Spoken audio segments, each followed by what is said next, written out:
Existe una idea que ha persistido en la conciencia humana durante milenios, atravesando culturas, continentes y épocas como un hilo invisible que conecta a toda nuestra especie. Es la certeza profunda, casi instintiva, de que nada se pierde realmente. Que cada pensamiento que ha cruzado una mente, cada palabra susurrada en la oscuridad, cada acción realizada bajo el sol o las estrellas, queda registrada en algún lugar. No en libros de papel ni en discos duros, sino en algo mucho más vasto y etéreo, una biblioteca cósmica que existe más allá del tiempo y del espacio tal como los conocemos. Los antiguos sabios de la India la llamaron akasa, una palabra en sánscrito que significa éter o cielo. Pero no se referían al cielo físico que vemos sobre nuestras cabezas cada noche. Hablaban de un sustrato invisible que impregna toda la realidad, una especie de tejido fundamental del universo mismo donde queda impresa la memoria de todo lo que ha sido, es y será. Imaginemos por un momento este concepto, un océano infinito de información pura, vibrando en frecuencias que nuestros sentidos ordinarios no pueden detectar, pero que nuestra conciencia más profunda reconoce como verdadero. En los textos védicos más antiguos, escritos hace más de 3000 años, encontramos referencias explícitas a este conocimiento universal. Los rishis, aquellos videntes que pasaban años en meditación profunda en las cuevas del Himalaya, afirmaban que todo su conocimiento no provenía del razonamiento lógico ni del aprendizaje convencional. Decían que simplemente recordaban, que accedían a verdades eternas que siempre habían existido, esperando ser redescubiertas. Para ellos, los Vedas no eran textos compuestos por autores humanos, sino revelaciones directas de este registro cósmico, melodías eternas que resonaban en el silencio de sus conciencias aquietadas. Pero esta idea no es exclusiva de la tradición hindú. Si viajamos hacia el oeste, encontramos ecos similares en la filosofía hermética del antiguo Egipto. Los sacerdotes iniciados en los templos de Karnak y Luxor hablaban de las tablas de Thoth, registros imperecederos donde la sabiduría de los dioses quedaba preservada para aquellos dignos de leerla. Thoth, el dios de la sabiduría con cabeza de ibis, era considerado el escriba divino, el guardián de estos archivos eternos. ¿No resulta fascinante que culturas separadas por miles de kilómetros compartieran esta misma visión de un conocimiento universal accesible? En el pensamiento cristiano esotérico, encontramos el concepto del libro de la vida mencionado en el Apocalipsis, donde supuestamente están escritos los nombres de todos los elegidos y los registros de todas las acciones humanas. Los místicos cristianos medievales, como Master Eckhart y Jacob Boehme, hablaban de una luz increada que contenía toda la sabiduría divina, un resplandor eterno al que el alma purificada podía acceder en momentos de gracia suprema. Esta luz no era física, sino el fundamento mismo de la realidad, la conciencia divina que todo lo conoce y todo lo preserva. Los pueblos indígenas de América también reconocían esta verdad. Los chamanes de diversas tradiciones afirmaban poder viajar a lo que llamaban el mundo medio o el tiempo del sueño, dimensiones donde el pasado, presente y futuro coexistían simultáneamente. Allí, decían, podían acceder al conocimiento de sus ancestros, recibir orientación de los espíritus y comprender verdades que trascendían su experiencia individual. Para ellos, la realidad ordinaria era solo una capa superficial, y bajo ella existía un sustrato de sabiduría infinita al que todos estábamos conectados. Fue Rudolf Steiner, el filósofo y esoterista austríaco de principios del siglo XX, quien popularizó el término registros acásicos en Occidente. Steiner no era un místico convencional, había estudiado física, matemáticas y química, y poseía una mente analítica y rigurosa. Sin embargo, afirmaba con total convicción que mediante el desarrollo de facultades espirituales latentes en todo ser humano, era posible leer estos registros como quien consulta una enciclopedia. Describía el proceso como una expansión de la conciencia más allá de los límites del cerebro individual, un acceso directo a la memoria universal del cosmos. Según Steiner y otros videntes que afirmaban tener esta capacidad, Los registros acásicos no son un lugar físico ni una biblioteca literal con estanterías y volúmenes. Son más bien un campo de información, una matriz energética donde cada evento deja su huella vibratoria. Imaginemos que cada acción, cada pensamiento, cada emoción genera una onda que se propaga por este campo universal y queda registrada allí para siempre. Como las ondas que se expanden en un estanque cuando arrojamos una piedra, pero estas ondas nunca se desvanecen realmente, permanecen grabadas en el tejido mismo de la realidad. Esta idea plantea preguntas profundas sobre la naturaleza de la información y la conciencia. ¿Es posible que la información sea algo más fundamental que la materia misma? La física cuántica moderna sugiere que la información podría ser, de hecho, el componente básico del universo. El físico John Archibald Wheeler propuso la idea de from bed, sugiriendo que toda la realidad física emerge de la información. Si esto es cierto, entonces la noción de un registro universal de información no es tan descabellada como podría parecer a primera vista. Los registros acásicos se presentan entonces como algo más que una curiosidad esotérica o un artículo de fe religiosa. Representan una comprensión intuitiva antigua de algo que la ciencia contemporánea apenas comienza a vislumbrar, que vivimos en un universo informacional, donde nada se destruye realmente sino que se transforma y preserva en algún nivel fundamental de la realidad. Es como si nuestros ancestros, sin microscopios ni aceleradores de partículas, hubieran intuido una verdad profunda sobre la naturaleza del cosmos. Pero la pregunta que naturalmente surge es, si estos registros existen, ¿cómo accedemos a ellos? ¿Están reservados solo para místicos iluminados y sabios que dedican décadas a la meditación? ¿O existe en cada uno de nosotros una capacidad latente, adormecida pero no muerta, de conectar con esta biblioteca universal?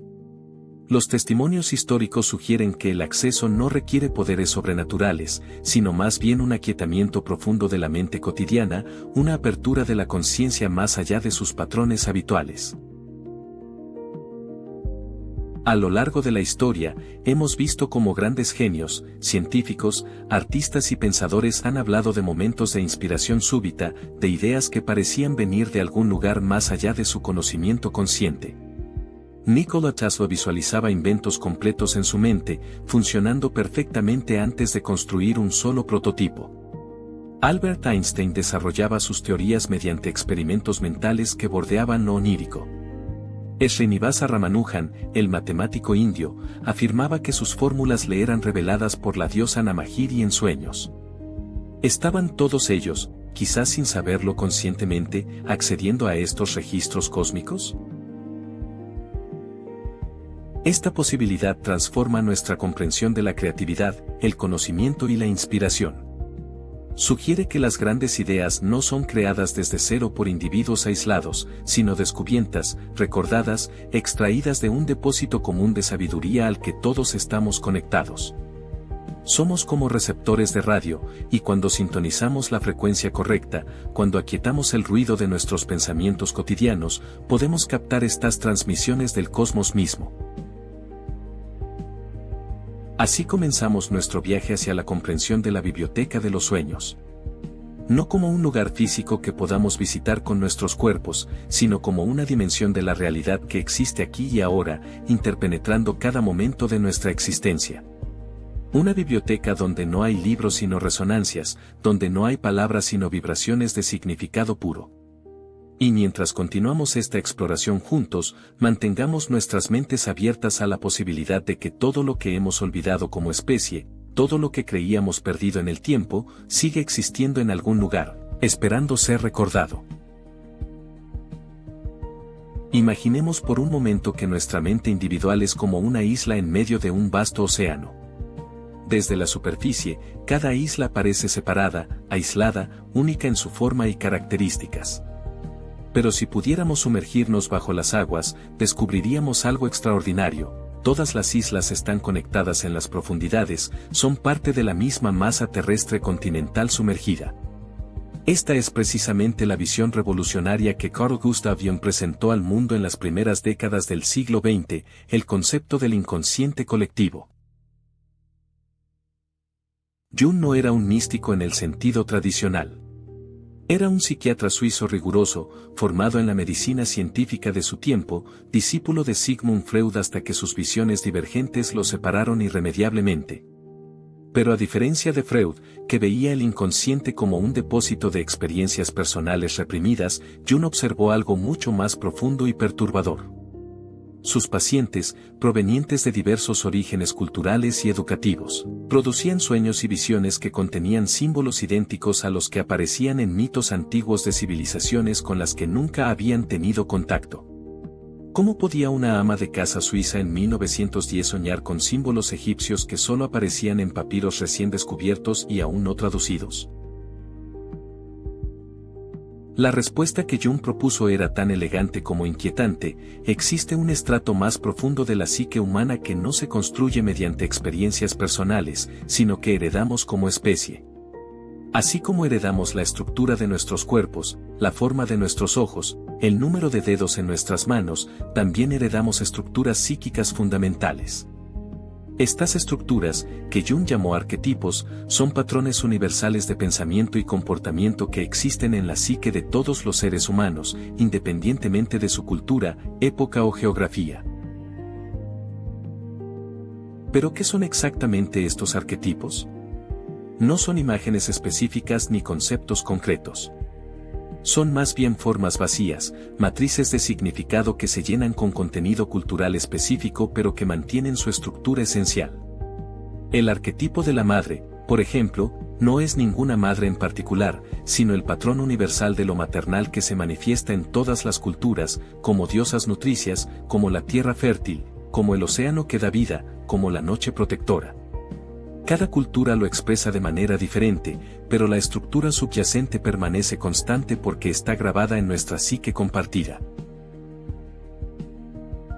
Jung identificó numerosos arquetipos a lo largo de su obra: el héroe que enfrenta dragones y pruebas, la sombra que representa todo lo que negamos en nosotros mismos, el anciano sabio que guía y enseña, la doncella que promete renovación y pureza, el embaucador que subvierte el orden establecido. Estos patrones aparecen una y otra vez en los mitos, las religiones, los sueños y las fantasías de todas las culturas humanas. No porque una cultura haya copiado a otra, sino porque todos bebemos del mismo pozo profundo de la psique colectiva. La conexión entre este concepto y los registros acásicos que exploramos en nuestro primer capítulo es más que superficial. Ambas ideas apuntan hacia la misma verdad fundamental, que existe un sustrato de información o experiencia compartida que trasciende al individuo. Si los registros acásicos son la biblioteca cósmica donde se guarda todo lo que ha sucedido, el inconsciente colectivo sería la dimensión psíquica donde reside todo lo que la humanidad ha experimentado emocionalmente, todos los patrones de significado que hemos generado como especie. Son dos caras de la misma moneda, dos maneras de describir la misma realidad profunda. Jung mismo estableció esta conexión explícitamente en sus obras posteriores. Durante sus viajes a África, India y otros lugares, quedó fascinado por las tradiciones místicas que hablaban de conocimiento universal accesible. Estudió el primer Qing, el antiguo sistema adivinatorio chino, y quedó convencido de que funcionaba mediante sincronicidad, un principio de conexión acausal que él mismo formuló.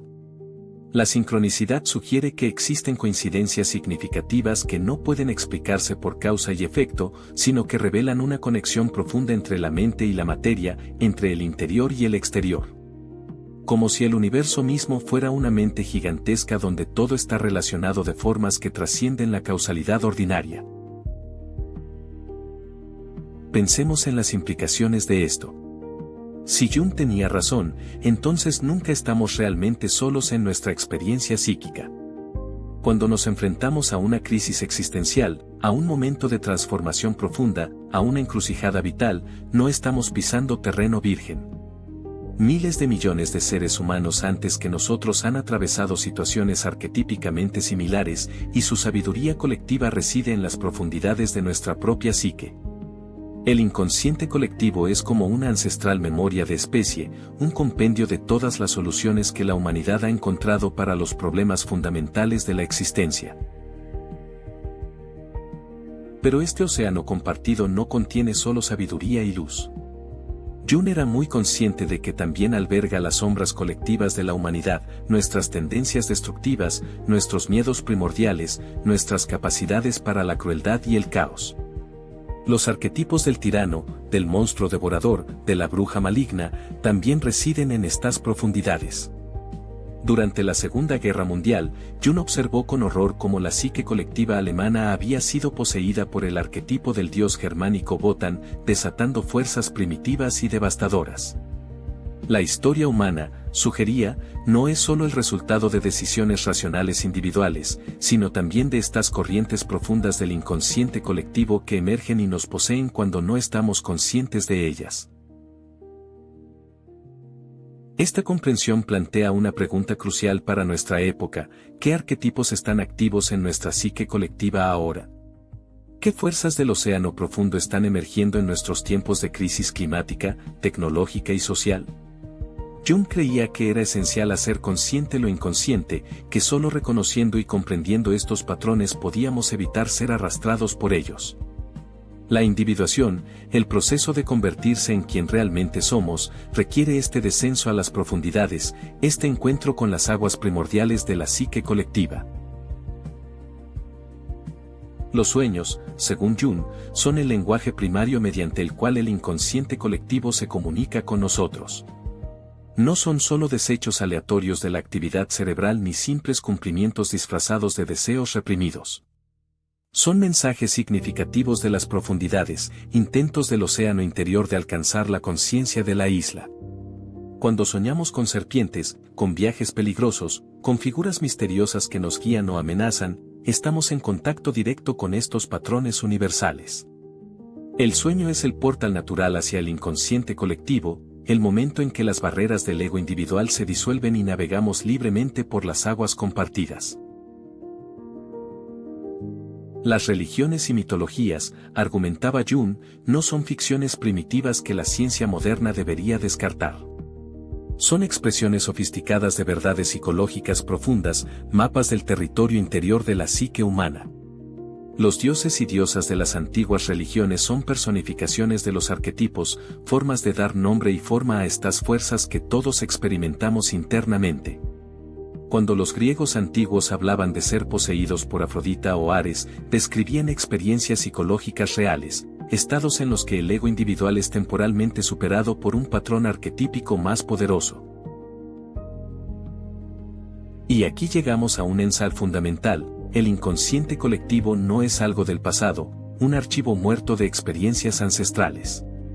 Es un campo vivo, dinámico, que continúa evolucionando con cada generación.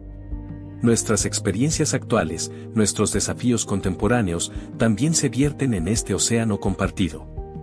Somos simultáneamente herederos de toda la experiencia humana pasada y contribuyentes al depósito psíquico que heredarán las generaciones futuras. Esta es nuestra responsabilidad y nuestro legado. ¿Qué estamos añadiendo al océano? Jung pasó los últimos años de su vida explorando estas cuestiones en su torre de Bollingen, a orillas del lago de Zúrich. Allí, rodeado de símbolos que él mismo había tallado en piedra, continuó su diálogo con el inconsciente colectivo hasta su muerte en 1961. Su obra permanece como un puente entre la ciencia y el misticismo, entre Oriente y Occidente, entre la mente individual y la psique colectiva de la humanidad. Así, el océano donde todas las mentes se encuentran no es una metáfora poética vacía. Es una descripción precisa de una dimensión real de nuestra experiencia psíquica, un sustrato compartido tan fundamental para nuestra existencia mental como el aire que respiramos es fundamental para nuestra existencia física. Y mientras continuamos este viaje juntos, explorando la biblioteca de los sueños, recordemos que no estamos simplemente aprendiendo sobre conceptos abstractos. Estamos reconociendo nuestra verdadera naturaleza como seres conectados en las profundidades, como olas individuales en el mismo océano infinito de conciencia. A lo largo de los milenios, han existido individuos extraordinarios que parecían poseer conocimientos imposibles de obtener mediante los métodos convencionales de su época. No hablamos de eruditos que simplemente leyeron muchos libros o viajaron extensamente, sino de seres humanos que afirmaban acceder a fuentes de sabiduría que trascendían la experiencia ordinaria. Sus testimonios, preservados en textos sagrados, biografías y tradiciones orales, forman un patrón consistente y perturbador. Todos ellos describen el mismo proceso fundamental de conexión con algo más grande que ellos mismos. Comencemos nuestro viaje en la India antigua, cuna de algunas de las filosofías más profundas jamás concebidas. Los rishis védicos, aquellos sabios que vivieron hace más de 3500 años, no consideraban sus enseñanzas como productos de su intelecto individual. Ellos eran videntes, término que en sánscrito se traduce como aquellos que ven directamente las verdades eternas. Vyasa, el legendario compilador del Mahabharata y los Vedas, se dice que entró en estados de samadhi tan profundos que su conciencia se fundía con el Brahman, la realidad última. Desde ese estado de unión absoluta, las verdades del universo fluían a través de él como un río imparable. Estos rishis desarrollaron técnicas meticulosas para acceder a este conocimiento universal. Pasaban años en tapas, austeridades severas que aquietaban completamente la mente parlante y abrían canales de percepción más sutiles.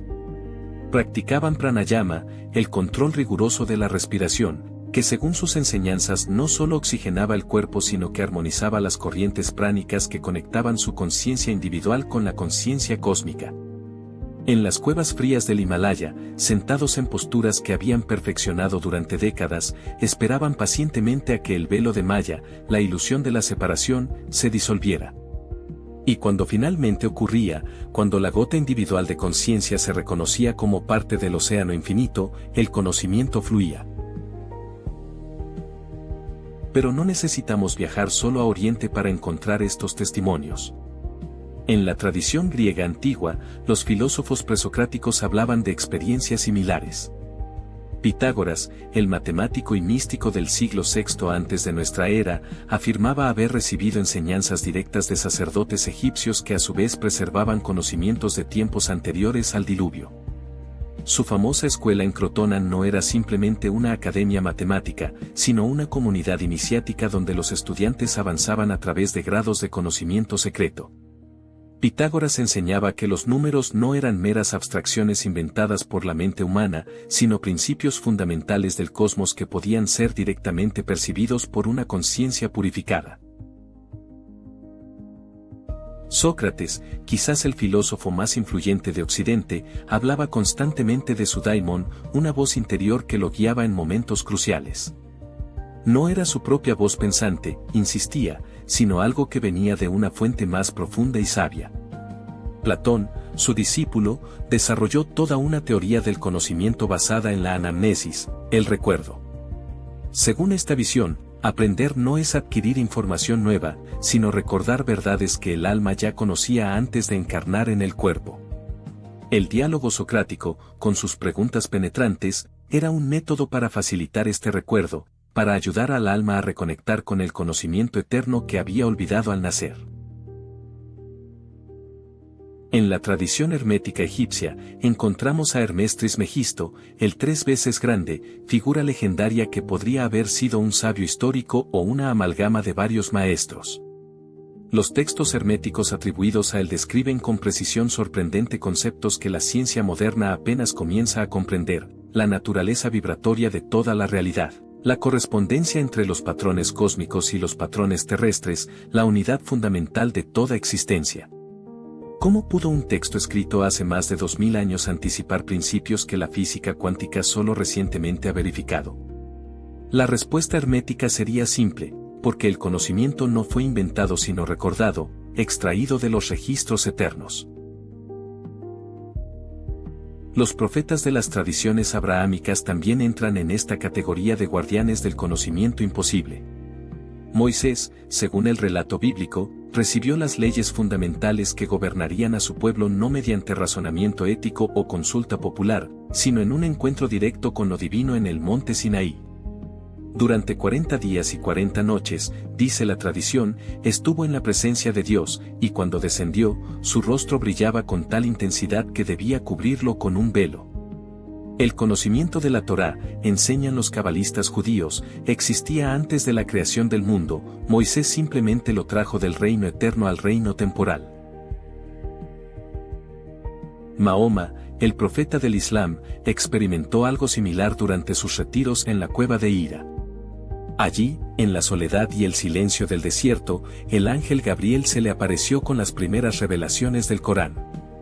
Pero lo fascinante es que Mahoma era analfabeto, no sabía leer ni escribir.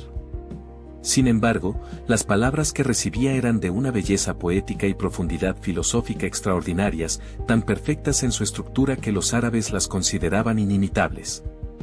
Los sufíes, los místicos del Islam, enseñan que el Corán eterno existe en el Law al-Mahfuz, la tabla preservada, un registro celestial del que el profeta recibía fragmentos según la humanidad estaba preparada para recibirlos. En la tradición budista, Siddhartha Gautama alcanzó la iluminación bajo el árbol Bodhi después de años de búsqueda espiritual. En ese momento supremo de despertar, según los sutras, percibió directamente la naturaleza de la realidad, las nobles verdades y el óptuple sendero. No tuvo que razonarlas lógicamente ni aprenderlas de maestros, simplemente las vio con claridad meridiana cuando el velo de la ignorancia se disolvió. Los textos budistas describen cómo en ese instante también recordó todas sus vidas pasadas y comprendió el funcionamiento del karma y la reencarnación. Este conocimiento directo e inmediato, llamado prajna en sánscrito, es cualitativamente diferente del conocimiento intelectual ordinario. Los chamanes de tradiciones indígenas en todos los continentes también afirman servir como puentes entre el mundo ordinario y los reinos del conocimiento espiritual. Un chamán Yanomami en el Amazonas, un hombre medicina Lakota en las grandes llanuras, un Nanga en África Central, todos describen experiencias similares. Mediante el uso de plantas sagradas, ritmos de tambores, ayunos prolongados y danzas estáticas, cruzan el umbral hacia lo que llaman el mundo de los espíritus o el tiempo del sueño. Allí encuentran a los ancestros, a los espíritus de la naturaleza, y reciben conocimientos sobre herbolaria, profecías, soluciones a problemas comunitarios. Estos conocimientos, cuando se verifican, a menudo resultan ser extraordinariamente precisos. En la Edad Media Europea, místicos cristianos como Hildegarda de Bingen experimentaron visiones de complejidad asombrosa. Hildegarda, una monja benedictina del siglo XII, escribió tratados sobre medicina, cosmología, música y teología, todos basados en revelaciones que recibía en estados de éxtasis místico. Describía sus visiones como la sombra de la luz viviente, una presencia luminosa que le mostraba la estructura del cosmos, las propiedades de las plantas medicinales y las melodías celestiales que luego componía. Sin educación formal en estos campos, produjo obras que los expertos modernos reconocen como notablemente adelantadas a su tiempo. Juan de la Cruz y Teresa de Ávila, místicos españoles del siglo XVI, cartografiaron las etapas del ascenso espiritual con precisión psicológica sorprendente. Hablaban de la noche oscura del alma, ese periodo de desolación espiritual que precede a la unión mística con lo divino. Describían estados de conciencia en los que el sentido del yo individual se disolvía completamente en una experiencia de unidad absoluta, estados que la neurociencia contemporánea apenas comienza a estudiar usando resonancias magnéticas funcionales. ¿Cómo pudieron estos contemplativos medievales describir con tanta exactitud fenómenos de la conciencia que solo ahora podemos medir científicamente? La respuesta que emerge de todos estos testimonios es consistente: existe un campo de conocimiento universal al que la conciencia humana puede acceder bajo ciertas condiciones. Este acceso no requiere tecnología ni métodos científicos modernos, requiere una transformación de la conciencia misma. Ya sea mediante meditación profunda, oración contemplativa, ritual chamánico o experiencia mística espontánea, estos guardianes del conocimiento antiguo encontraron portales hacia la biblioteca de los sueños. Y lo que trajeron de vuelta transformó civilizaciones, fundó religiones y preservó sabidurías que de otro modo se habrían perdido en las arenas del tiempo. Así, estos guardianes no son figuras del pasado que debemos venerar desde la distancia. Son recordatorios vivientes de capacidades latentes en todos nosotros, mapas de territorios de la conciencia que aún esperan ser explorados. Sus testimonios convergen en una verdad simple pero profunda: el conocimiento más importante no se encuentra en bibliotecas físicas ni bases de datos digitales, sino en las profundidades de la conciencia misma, esperando pacientemente a que aprendamos nuevamente cómo acceder a él. Había un hombre en las primeras décadas del siglo XX que caminaba por las calles de Nueva York como si viviera simultáneamente en varios mundos. Su nombre era Nikola Tesla, y quienes lo conocieron describían una intensidad en su mirada que resultaba perturbadora, como si sus ojos percibieran capas de la realidad invisibles para los demás. No era simplemente un inventor brillante, era un visionario en el sentido más literal de la palabra. Veía cosas que aún no existían con una claridad tan perfecta que la línea entre imaginación y percepción se volvía imposible de distinguir. Tesla nació en 1856 en Smiljan, una pequeña aldea en lo que hoy es Croacia, durante una tormenta eléctrica de violencia excepcional. La partera, según cuenta la leyenda familiar, declaró que sería un hijo de la oscuridad, pero su madre respondió con palabras proféticas: no, será un hijo de la luz. Y vaya si lo fue. Pero la luz que Tesla traería al mundo no provendría solo de su dominio de la electricidad, vendría de su capacidad extraordinaria para acceder a dimensiones del conocimiento que otros científicos ni siquiera sospechaban que existieran. Desde su infancia, Tesla experimentaba lo que él llamaba visiones. No eran sueños ni fantasías vagas, sino experiencias perceptivas tan reales y detalladas como la realidad física ordinaria. Veía escenas completas desarrollarse ante sus ojos, paisajes exóticos, edificios que no existían, máquinas de una complejidad asombrosa. Estas visiones eran tan vívidas que inicialmente le causaban gran angustia, pues no podía distinguirlas de la realidad material. Aprendió con los años no a suprimirlas, sino a cultivarlas, a utilizarlas como portal hacia algo que él percibía como una fuente infinita de conocimiento. Lo más extraordinario de estas visiones era su precisión técnica absoluta. Tesla no veía bocetos vagos o conceptos abstractos de inventos. Veía máquinas completas, funcionando perfectamente, con cada engranaje, cada cable, cada componente en su lugar exacto.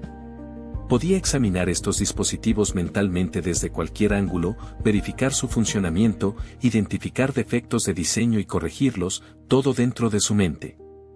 Cuando finalmente construía prototipos físicos basados en estas visiones, funcionaban exactamente como las versiones que había perfeccionado en su laboratorio mental. No necesitaba dibujos preliminares, cálculos extensos ni múltiples iteraciones de prueba y error. En sus propias palabras, Tesla describía un proceso que suena más a canalización mística que a ingeniería convencional. Decía que cuando enfrentaba un problema técnico, primero lo contemplaba en estados de relajación profunda o durante largos paseos solitarios. No forzaba soluciones mediante razonamiento lógico consciente. En cambio, permitía que su mente entrara en un estado particular de receptividad, una especie de aquietamiento activo donde el pensamiento verbal cesaba pero la conciencia permanecía agudamente alerta. Y entonces, como un relámpago iluminando la oscuridad, la solución completa aparecía en su mente con claridad cristalina. Su invento más revolucionario, el motor de corriente alterna que transformaría la civilización moderna, llegó exactamente de esta manera. Era el año 1882, y Tesla paseaba al atardecer por un parque en Budapest con un amigo. Había estado obsesionado durante meses con el problema de crear un motor eléctrico sin las ineficientes escobillas de los motores de corriente continua. Todos los ingenieros de la época consideraban esto imposible. Pero esa tarde, mientras recitaba versos del Fausto de Goethe y observaba la puesta de sol, algo sucedió. En un instante de claridad súbita, vio el motor completo funcionando en su mente, las corrientes alternas desfasadas creando un campo magnético rotatorio, el rotor girando sin contacto físico, elegante y perfecto. Con una rama, dibujó el diagrama completo en la arena del parque. Su amigo, confundido, observaba mientras Tesla trazaba con precisión febril los detalles de una máquina que cambiaría el mundo. Pero Tesla no estaba inventando en ese momento, estaba transcribiendo. La máquina ya existía, completa y perfecta, en algún reino de la conciencia al que él había accedido. Pasarían años antes de que pudiera construirla físicamente, pero el diseño que surgió en su mente aquella tarde en Budapest nunca cambiaría en lo fundamental. Era como si hubiera descargado información de una base de datos cósmica. ¿Pero de dónde venían exactamente estas visiones? Tesla mismo ofrecía pistas fascinantes en sus escritos y entrevistas. Hablaba de una fuente universal de energía e información que impregna todo el espacio. Describía el universo como un sistema vibratorio donde todo, desde las partículas más pequeñas hasta las galaxias más grandes, resonaba en frecuencias específicas. La mente humana, sugería, podía sintonizarse con estas frecuencias para acceder a conocimientos que trascendían la experiencia personal. Era, en esencia, su versión científica de los registros acásicos que hemos explorado en capítulos anteriores. Tesla desarrolló prácticas específicas para facilitar este acceso. Dormía muy pocas horas, a menudo solo 2 o 3 por noche, pero intercalaba siestas breves durante el día. Estos periodos de sueño fragmentado lo mantenían en estados fronterizos de conciencia, esos umbrales entre vigilia y sueño donde, según él, la mente se volvía más receptiva a impresiones sutiles. Practicaba ejercicios de visualización extremadamente disciplinados, entrenando su capacidad de mantener imágenes mentales con claridad fotográfica durante horas. Este entrenamiento transformaba su imaginación en un instrumento de precisión científica. Además, Tesla era obsesivamente sensible a los estímulos sensoriales. No podía tolerar ciertos sonidos, texturas o luces. Esta hipersensibilidad, que otros podrían considerar una discapacidad, él la veía como un refinamiento necesario de sus instrumentos perceptivos. Su sistema nervioso funcionaba como una antena extremadamente sensible, capaz de captar señales que otros sistemas más toscos no detectarían. Evitaba el contacto físico con otras personas, usaba guantes blancos, contaba compulsivamente sus pasos, todo parte de un régimen de purificación sensorial que mantenía sus canales perceptivos calibrados con precisión. Había también una cualidad casi religiosa en su relación con el conocimiento. Tesla hablaba de sentirse como un conducto, un medio a través del cual fluían verdades que existían independientemente de él. No se consideraba el creador de sus inventos en el sentido convencional, sino más bien su descubridor. Las tecnologías ya existían en forma potencial en el tejido del universo, él simplemente aprendió a percibirlas y manifestarlas en forma física. Esta humildad profunda ante la fuente del conocimiento es característica de muchos grandes genios, una señal de que reconocían estar accediendo a algo más grande que su intelecto individual. Una de sus visiones más inquietantes y proféticas fue la de un sistema mundial de comunicación inalámbrica. En 1893, cuando la radio aún no existía comercialmente, Tesla ya visualizaba un planeta conectado por ondas electromagnéticas, donde cualquier persona podría comunicarse instantáneamente con cualquier otra persona sin cables. Imaginaba dispositivos portátiles que cabían en el bolsillo y permitían no solo transmitir voz sino también imágenes. Describía una red mundial de información accesible desde cualquier punto del planeta. Estaba describiendo, con asombrosa precisión, Internet y los teléfonos inteligentes, tecnologías que solo se materializarían más de un siglo después de su visión. ¿Cómo podía ver con tanta claridad un futuro que aún no existía? La respuesta más convencional sería que extrapoló lógicamente a partir de las tendencias tecnológicas de su época. Pero esta explicación no hace justicia a la especificidad y precisión de sus visiones. Tesla no estaba adivinando, estaba viendo. Percibía no solo las tecnologías futuras sino también sus implicaciones sociales y filosóficas. Advertía sobre los peligros de la tecnología mal utilizada, predecía guerras devastadoras causadas por armas electromagnéticas, hablaba de la necesidad de usar la tecnología para elevar la conciencia humana en lugar de esclavizarla. En sus últimos años, viviendo en habitaciones de hotel cada vez más modestas en Manhattan, alimentando palomas en los parques y trabajando en proyectos que el mundo consideraba cada vez más excéntricos, Tesla continuaba recibiendo estas visiones. Hablaba de tecnologías de energía libre que harían obsoletos los combustibles fósiles, de métodos para controlar el clima, de comunicación con inteligencias extraterrestres. Algunos lo consideraban un loco, otros reconocían en él a un profeta cuyas visiones simplemente estaban demasiado adelantadas a su tiempo. Murió solo en 1943, con muchos de sus secretos más profundos sin revelar, sus papeles confiscados inmediatamente por agencias gubernamentales.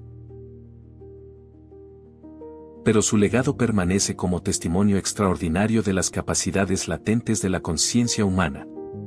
Tesla demostró que es posible, mediante disciplina y entrenamiento específicos, convertir la mente en un receptor de conocimientos que trascienden lo que podríamos aprender mediante educación o experiencia convencionales. Accedió a la biblioteca de los sueños mediante la pureza cristalina de su visión interior, y lo que trajo de vuelta ilumina nuestro mundo hasta el día de hoy. Cada vez que encendemos una luz, cada vez que usamos electricidad en corriente alterna, estamos utilizando tecnología que Tesla no inventó en el sentido ordinario, sino que percibió, completa y perfecta, en las profundidades visionarias de su conciencia extraordinaria. Si Tesla accedía al conocimiento universal mediante visiones cristalinas y percepción directa, Albert Einstein encontró su portal en un territorio diferente pero igualmente fascinante, el reino del ensueño lúcido y el experimento mental. Este hombre de cabello rebelde y mirada suave, que transformaría nuestra comprensión del espacio, el tiempo y la gravedad, no lo hizo principalmente mediante ecuaciones matemáticas complejas. Lo hizo mediante un proceso mucho más misterioso y poético, soñando despierto con una profundidad y disciplina que pocos han igualado. Albert Einstein nació en Alemania, en 1879, en una familia judía de clase media. De niño no mostraba signos de ser un genio excepcional, de hecho, hablaba tarde y tenía dificultades con la autoridad escolar. Los maestros lo consideraban lento, soñador, distraído. Pero lo que ellos interpretaban como deficiencias eran en realidad las primeras manifestaciones de un tipo de inteligencia radicalmente diferente. Einstein no pensaba en palabras como la mayoría de las personas, pensaba en imágenes, en sensaciones, en experimentos imaginarios que realizaba en el teatro de su mente. Desde su adolescencia, Einstein cultivaba lo que él llamaba Gedankenexperimente o experimentos mentales. Estos no eran simples fantasías o especulaciones vagas.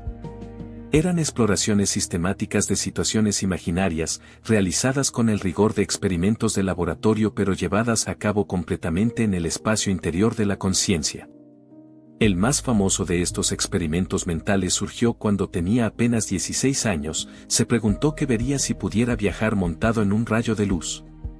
Esta pregunta aparentemente simple, nacida de una ensoñación adolescente, contenía las semillas de la teoría de la relatividad especial que revolucionaría la física una década después. ¿Pero qué sucedía exactamente en estos experimentos mentales? Einstein describía un proceso que suena más a meditación profunda que a razonamiento lógico. Primero, formulaba una pregunta sobre la naturaleza de la realidad física. Luego, entraba en un estado particular de conciencia, relajado pero intensamente concentrado, donde permitía que las imágenes y sensaciones surgieran espontáneamente. No dirigía el proceso con su voluntad consciente, más bien, observaba con atención lo que emergía de profundidades más sutiles de su mente. Era como si estuviera sintonizando un receptor interno para captar señales de una fuente de conocimiento que trascendía su pensamiento ordinario. En estos estados, Einstein experimentaba lo que describía como intuiciones de una claridad abrumadora. No llegaba a sus teorías mediante cadenas largas de razonamiento lógico. Primero percibía la verdad completa, de manera holística e inmediata, como una revelación súbita. Solo después venía el trabajo laborioso de traducir esta percepción intuitiva al lenguaje de las matemáticas y la física formal. Las ecuaciones eran importantes, ciertamente, pero eran la traducción, no la fuente. La fuente era algo mucho más profundo e inefable. Uno de sus experimentos mentales más célebres involucró imaginar a un hombre cayendo desde el techo de una casa. Einstein se dio cuenta, en un destello de comprensión profunda, que durante la caída el hombre no sentiría su propio peso, estaría en caída libre. Esta simple observación imaginaria lo llevó al principio de equivalencia, la idea de que la gravedad y la aceleración son fundamentalmente indistinguibles, que se convertiría en la piedra angular de la relatividad general.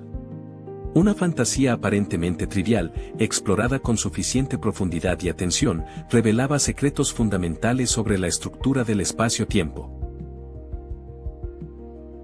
Einstein también hablaba abiertamente sobre el papel crucial que jugaban sus sueños nocturnos en su proceso creativo.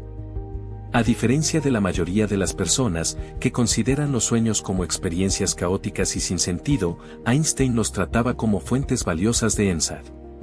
Mantenía papel y lápiz junto a su cama para capturar fragmentos de sueños al despertar, especialmente aquellos que contenían imágenes o sensaciones relacionadas con los problemas físicos que estaba contemplando. Reconocía que en el estado onírico, la mente se libera de las restricciones del pensamiento lógico ordinario y puede percibir conexiones y patrones que permanecen ocultos durante la vigilia. Hay un relato particularmente fascinante sobre cómo la teoría de la relatividad general podría haber sido influenciada por un sueño recurrente que Einstein tuvo en su juventud. Soñaba que se deslizaba montaña abajo sobre un trineo, cada vez más rápido, hasta que se acercaba a la velocidad de la luz. En ese momento, las estrellas en el cielo comenzaban a cambiar de apariencia, sus colores se transformaban de maneras extrañas y hermosas. Aunque Einstein raramente hablaba de este sueño en público, algunos biógrafos sugieren que la imagen de la luz comportándose de manera diferente según la velocidad del observador quedó grabada en su psique, preparando el terreno para sus revolucionarias teorías sobre la relatividad. Lo que distinguía a Einstein no era solo su capacidad para tener estas experiencias intuitivas y oníricas, sino su habilidad para tomarlas absolutamente en serio.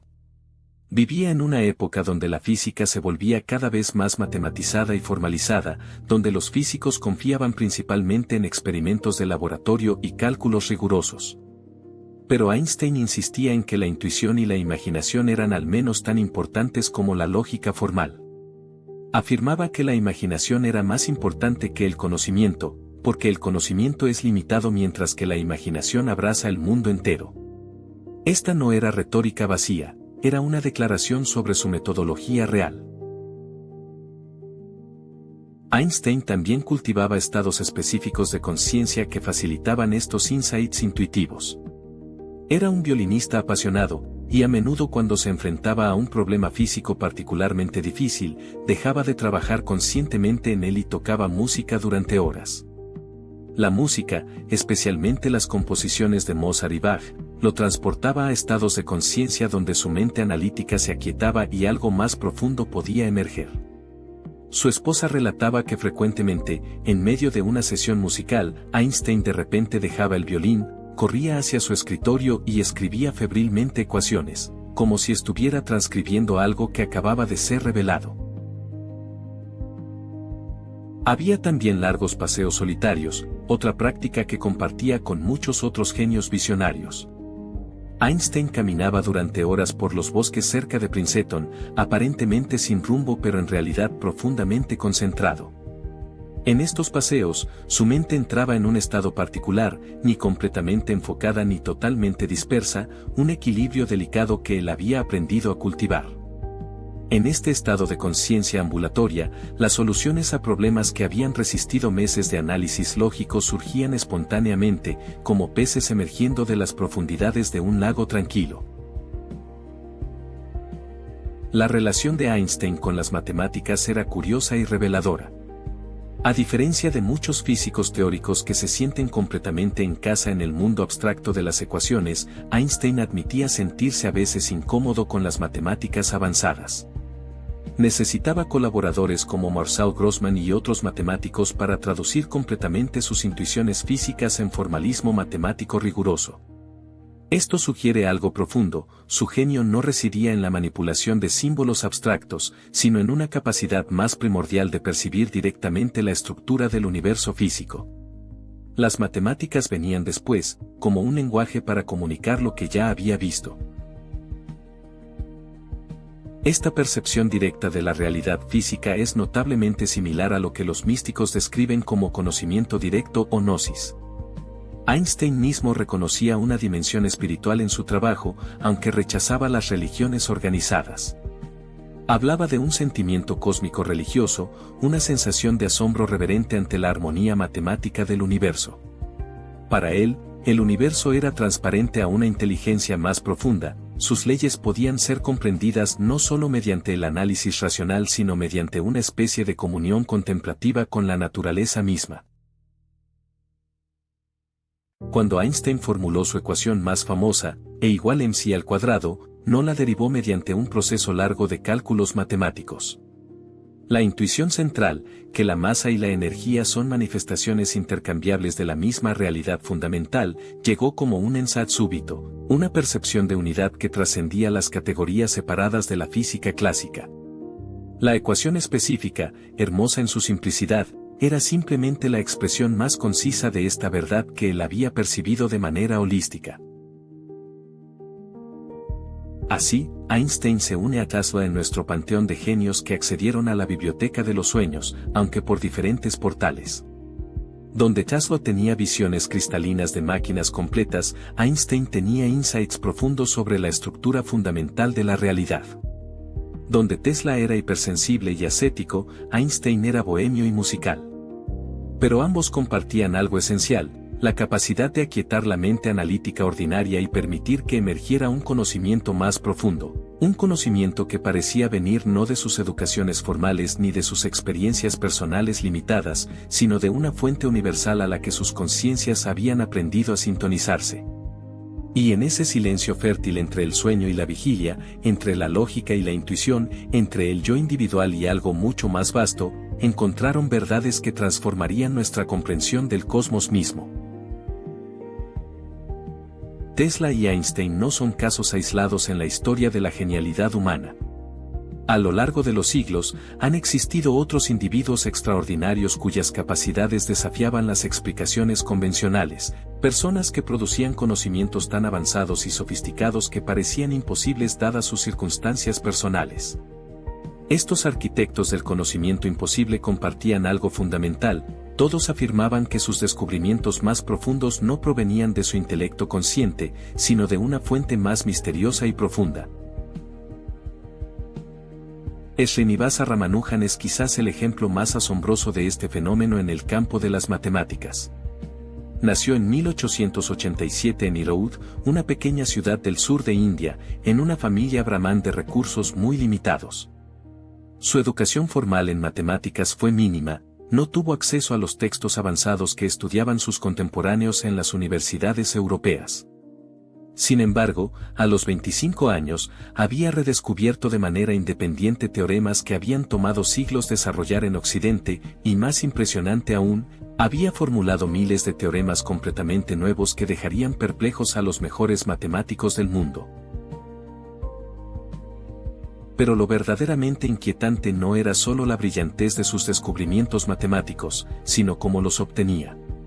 Ramanujan afirmaba con total convicción que la diosa Namahiri, la deidad familiar que su madre veneraba, le revelaba las fórmulas matemáticas en sueños. Describía experiencias nocturnas donde veía pergaminos de ecuaciones desplegarse ante sus ojos, escritas en tinta roja sobre un fondo oscuro. Al despertar, transcribía febrilmente lo que había visto, a menudo sin entender completamente la lógica detrás de las fórmulas pero confiando absolutamente en su veracidad. Y cuando matemáticos occidentales finalmente verificaban estas ecuaciones, décadas después usando computadoras modernas, descubrían que eran correctas con una precisión asombrosa. El matemático británico G.H. Hardy, quien trajo a Ramanujan a Cambridge y colaboró con él durante años, quedaba perpetuamente desconcertado por su método. Ramanujan raramente podía proporcionar pruebas formales de sus teoremas en el estilo riguroso que la matemática occidental demandaba. Simplemente sabía que eran verdaderos, con una certeza que trascendía la demostración lógica. Hardy, un ateo racionalista comprometido, no podía aceptar la explicación mística de Ramanujan sobre la diosa Namahiri, Pero tampoco podía explicar satisfactoriamente cómo un hombre con educación matemática tan limitada producía resultados que requerirían genios colectivos de varias generaciones para derivar mediante métodos convencionales. En el mundo de la música, Wolfgang Amadeus Mozart presentaba un misterio similar. Nacido en 1756 en Salzburgo, Mozart mostraba habilidades musicales que desafiaban toda explicación racional. A los 5 años componía piezas musicales completas. A los 14, después de escuchar una sola vez el Miserere de Allegri en la Capilla Sistina, una obra compleja que la Iglesia mantenía en secreto, la transcribió de memoria con precisión casi perfecta. Pero lo más extraordinario era su método de composición en su madurez. Mozart describía en cartas y conversaciones un proceso de creación musical que no involucraba el trabajo laborioso nota por nota que la mayoría de los compositores empleaban. Decía que las composiciones completas aparecían en su mente de manera súbita y holística, como si estuvieran siendo reproducidas por una orquesta invisible. Podía escuchar sinfonías enteras, con todos los instrumentos sonando simultáneamente, en lo que él llamaba un coup d'œil, un vistazo o golpe de vista. No construía la música secuencialmente, la percibía completa, desde el principio hasta el final, en un momento atemporal de conciencia expandida. Transcribir estas sinfonías al papel era simplemente un acto de documentación, no de creación. Esta descripción del proceso creativo de Mozart es notablemente similar a las experiencias de Tesla con sus inventos mecánicos. Ambos percibían sus creaciones completas, funcionando perfectamente, en espacios interiores de la conciencia antes de manifestarlas en el mundo físico. Ambos describían una especie de clarividencia interior donde lo que aún no existía materialmente era tan real y detallado como cualquier objeto físico. Y ambos insistían en que no estaban inventando en el sentido ordinario, sino percibiendo algo que ya existía en algún reino platónico de formas perfectas. En el campo de la literatura, encontramos casos igualmente fascinantes. William Blake, el poeta y artista visionario inglés del siglo XVIII, afirmaba que sus poemas y pinturas le eran dictados por entidades angelicales. No usaba este lenguaje metafóricamente, insistía en que podía ver y conversar con ángeles, profetas y espíritus tan claramente como veía a las personas físicas. Su poema épico Milton fue, según él, dictado directamente por el espíritu del poeta John Milton, quien había muerto más de un siglo antes. Blake trabajaba en estados de trance donde su mano se movía casi automáticamente, transcribiendo versos que fluían de una fuente más allá de su mente consciente. Mary Shelley ofreció su propio testimonio fascinante sobre el origen de Frankenstein, una de las novelas más influyentes de la literatura occidental. En 1816, durante un verano tormentoso en Suiza, ella y sus compañeros se desafiaron mutuamente a escribir historias de terror. Durante días, Mary no podía concebir ninguna historia.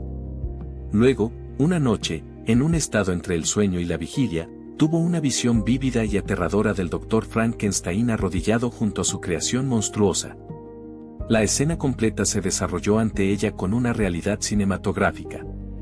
Al día siguiente comenzó a escribir, no inventando la historia sino recordando y expandiendo lo que había visto en esa visión nocturna.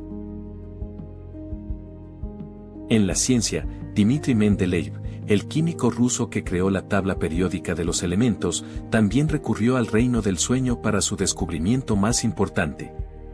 Había estado trabajando obsesivamente durante años en organizar los elementos químicos conocidos en un sistema coherente. Una noche de 1869, exhausto por el esfuerzo mental, se quedó dormido en su escritorio. En el sueño, vio todos los elementos cayendo en sus lugares apropiados en una tabla organizada por peso atómico. Al despertar, transcribió rápidamente lo que había visto. Solo un elemento necesitaba corrección posterior, el resto de la organización era perfecta, incluso dejando espacios vacíos para elementos que aún no habían sido descubiertos pero que su tabla predecía que debían existir. Elias Howe, inventor de la máquina de coser moderna, también debe su descubrimiento crucial a un sueño. Durante meses había luchado con el problema de cómo hacer que la aguja de su máquina funcionara correctamente. Había probado agujas con el ojo en el medio o en la parte superior, como las agujas de coser a mano, pero nada funcionaba. Una noche soñó que era capturado por caníbales que lo amenazaban con lanzas. Las lanzas tenían agujeros cerca de las puntas. Al despertar, comprendió súbitamente, el ojo de la aguja debía estar cerca de la punta, no en la parte superior. Este ensar onírico resolvió el problema que había resistido meses de experimentación consciente. René Descartes, el padre de la filosofía moderna, tuvo 3 sueños consecutivos en la noche del 10 de noviembre de 1619 que cambiaron el curso de su vida intelectual. En estos sueños, que él consideraba divinos en origen, recibió la visión de una ciencia universal basada en principios matemáticos. De estos sueños emergió su proyecto de fundamentar todo el conocimiento en certezas racionales indubitables, el proyecto que culminaría en su famoso cogito ergo sum. Descartes nunca dudó que estos sueños eran revelaciones genuinas de verdades fundamentales, enviadas por una inteligencia divina para guiar su búsqueda filosófica. En todos estos casos, y en muchos otros que podríamos examinar, encontramos el mismo patrón fundamental. Individuos dotados de inteligencia excepcional trabajan intensamente en problemas que resisten solución mediante esfuerzo consciente. Llegan a un punto de impas, de frustración productiva. Luego, cuando relajan el esfuerzo consciente, cuando duermen, sueñan despiertos, o simplemente aquietan sus mentes, las soluciones emergen completas desde profundidades inaccesibles al pensamiento ordinario. Estas soluciones no vienen en fragmentos que deben ser ensamblados laboriosamente, sino como totalidades coherentes que solo necesitan ser transcribidas o implementadas. ¿Qué nos dice esto sobre la naturaleza del conocimiento y la creatividad? Sugiere que el genio no es simplemente una cuestión de tener un cerebro más rápido o más grande, ni de trabajar más duro que otros. Es, fundamentalmente, una cuestión de acceso. Los genios son aquellos que han aprendido, conscientemente o no, a acceder a fuentes de conocimiento que trascienden su experiencia personal y educación individual. Son pescadores que han encontrado aguas más profundas, mineros que han descubierto vetas más ricas, receptores sintonizados a frecuencias que la mayoría de nosotros no captamos. Y si esto es verdad, entonces el genio no es un don arbitrario distribuido aleatoriamente por la genética o el destino. Es una capacidad potencial en todos nosotros, esperando ser cultivada y desarrollada. Los portales están ahí, en los estados fronterizos de la conciencia, en los momentos de aquietamiento profundo, en los sueños que honramos en lugar de descartar. La biblioteca de los sueños está abierta a todos, solo necesitamos aprender cómo cruzar su umbral. Si la biblioteca de los sueños existe realmente, si ese océano de conocimiento universal está ahí esperando ser explorado, entonces debemos preguntarnos, ¿cómo cruzamos el umbral? ¿Qué llaves abren estas puertas hacia dimensiones más profundas de la conciencia? Los testimonios de genios, místicos y visionarios a lo largo de la historia convergen en una respuesta sorprendentemente consistente: el acceso requiere estados alterados de conciencia, momentos en que la mente ordinaria con sus patrones habituales se aquieta lo suficiente para permitir que emerjan modos más sutiles de percepción. El portal más antiguo y universalmente reconocido es la meditación profunda. Durante milenios, contemplativos de todas las tradiciones espirituales han descubierto que cuando la mente parlante finalmente cesa su incesante actividad, cuando el flujo constante de pensamientos, preocupaciones y fantasías se aquieta, algo extraordinario puede emerger. Los yogis del hinduismo desarrollaron sistemas elaborados de meditación, desde la concentración de un solo punto hasta el samadhi sin semilla, estados donde la conciencia individual se disuelve temporalmente en una vastedad que contiene todo el conocimiento. Estos no eran ejercicios de relajación superficial, sino expediciones rigurosas hacia territorios inexplorados de la psique humana.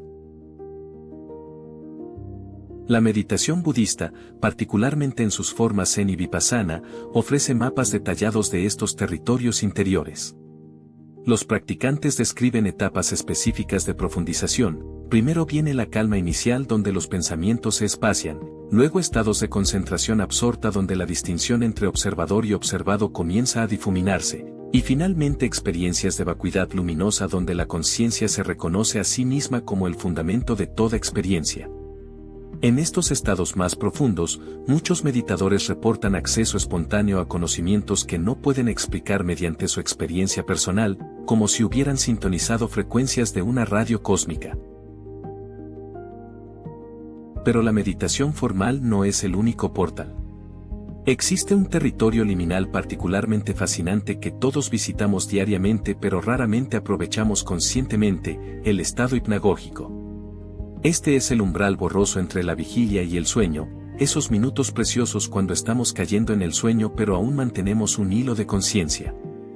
En este estado, la lógica ordinaria se relaja, las imágenes surgen con vida propia, y la mente accede a formas de pensamiento más fluidas y asociativas. Edison explotaba deliberadamente este estado, tomando siestas breves mientras sostenía esferas de metal en sus manos. Cuando se dormía completamente, las esferas caían y lo despertaban, permitiéndole capturar los insights del territorio hipnagógico. Dalí utilizaba una técnica similar que llamaba su método paranoico crítico, durmiéndose en una silla mientras sostenía una cuchara sobre un plato metálico. El ruido al caer la cuchara lo despertaba justo en ese momento mágico donde las imágenes oníricas eran más vívidas y accesibles. Este territorio fronterizo, donde el ego consciente afloja su control pero la mente no ha descendido completamente a la inconsciencia del sueño profundo, parece ser particularmente propicio para insights creativos y percepciones que trascienden el pensamiento ordinario. Es como si en ese umbral, las puertas entre diferentes niveles de conciencia estuvieran temporalmente entreabiertas. El sueño mismo, particularmente el sueño lúcido donde el soñador es consciente de estar soñando, ofrece otro portal extraordinario. En culturas tibetanas, la práctica del yoga del sueño ha sido refinada durante siglos como método para explorar estados alterados de conciencia. Los practicantes aprenden a mantener la conciencia continua mientras el cuerpo duerme, navegando el territorio onírico con la misma claridad mental que tendrían despiertos. En estos estados, reportan encuentros con maestros arquetípicos, acceso a enseñanzas profundas y comprensiones sobre la naturaleza de la realidad que permanecen claras al despertar. El sueño lúcido transforma la tercera parte de nuestra vida que pasamos durmiendo en un laboratorio vasto para la exploración de la conciencia. Los estados de crisis también pueden servir como portales involuntarios hacia estas dimensiones más profundas. Personas que han tenido experiencias cercanas a la muerte frecuentemente reportan percepciones de una realidad expandida, encuentros con presencias luminosas y acceso a conocimientos que sienten como absolutos y fundamentales. Momentos de peligro extremo, enfermedad grave o pérdida devastadora pueden sacudir tan profundamente las estructuras ordinarias de la conciencia que se abren grietas hacia algo más vasto. No es que debamos buscar el trauma, pero estos testimonios sugieren que cuando la identidad del ego es temporalmente desmantelada por circunstancias extremas, puede emerger una conciencia más amplia que normalmente permanece oculta. La privación sensorial extrema, ya sea en cuevas oscuras, tanques de flotación o retiros de silencio prolongados, también puede inducir estados alterados profundos. Cuando el flujo constante de estímulos sensoriales externos cesa, la mente comienza a generar sus propias experiencias. Los eremitas cristianos en las cuevas del desierto egipcio, los yogis en las grutas del Himalaya, los monjes en retiros de oscuridad total, todos reportaban visiones, revelaciones y estados de conciencia radicalmente diferentes de la vigilia ordinaria.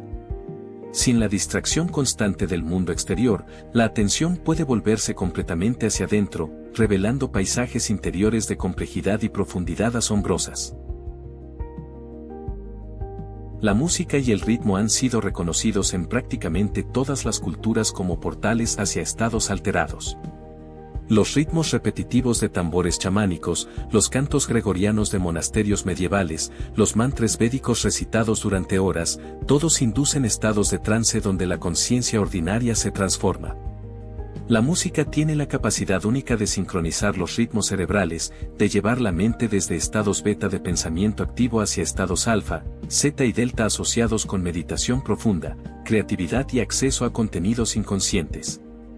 Los derviches giradores sufíes utilizan movimiento rítmico combinado con música para inducir estados estáticos donde sienten unión directa con lo divino.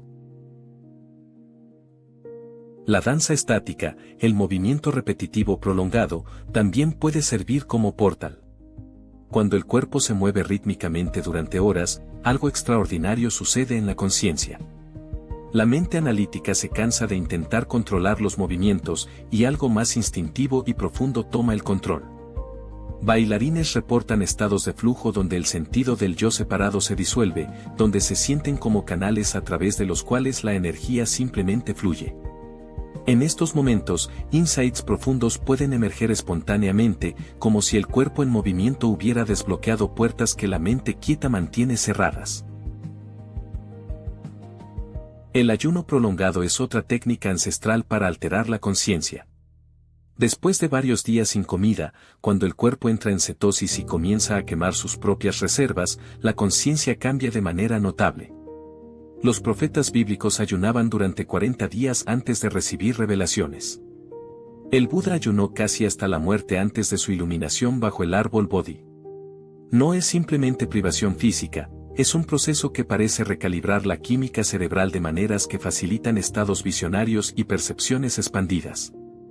La claridad mental que muchos reportan después de días de ayuno no es la claridad del pensamiento ordinario, sino algo más luminoso y penetrante.